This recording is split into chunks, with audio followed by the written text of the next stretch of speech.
On a parlé beaucoup de vitesse moyenne, mais si on a besoin de plusieurs données durant notre expérience, par exemple, aux 15 secondes, on prend la quantité qui disparaît ou qui apparaît, bien, plusieurs des méthodes qu'on a vues tout à l'heure ne pourraient pas fonctionner.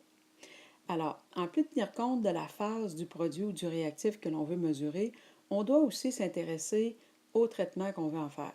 Est-ce qu'on veut la vitesse moyenne? À ce moment-là, on a besoin d'une donnée initiale et finale.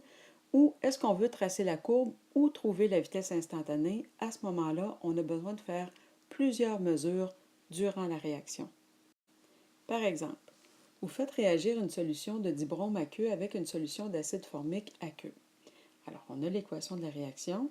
Comment allez-vous procéder en laboratoire pour obtenir suffisamment de données pour tracer une courbe de vitesse? Alors, observons ce qu'on a là.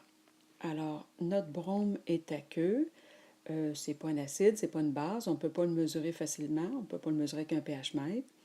On a aussi l'acide formique ici, qui en fait va se décomposer dans la solution et il va former des ions H+.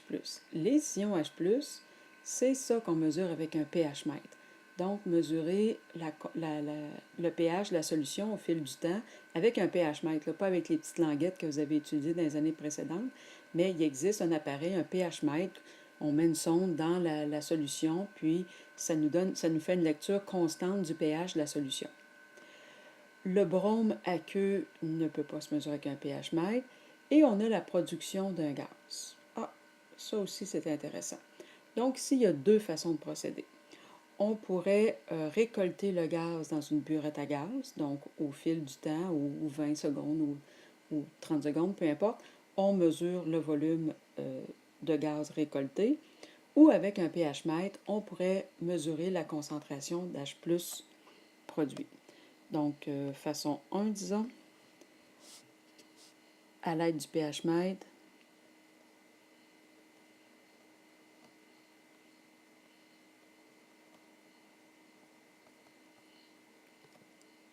mesurer le pH au fil du temps.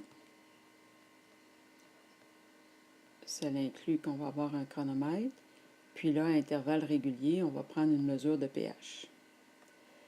Autre façon de procéder, on récolte le seul gaz de la réaction. Alors, récolter le CO2 dans une burette à gaz.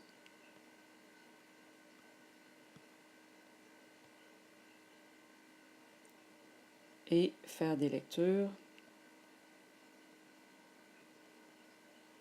à intervalles de temps réguliers. Donc, avec le chronomètre, aux quelques secondes, on prend le volume. Vous avez déjà fait ça d'ailleurs. Vous n'avez fait qu'un volume unique, mais bon, ça ressemblait quand même. Et voilà, c'est les deux meilleures façons.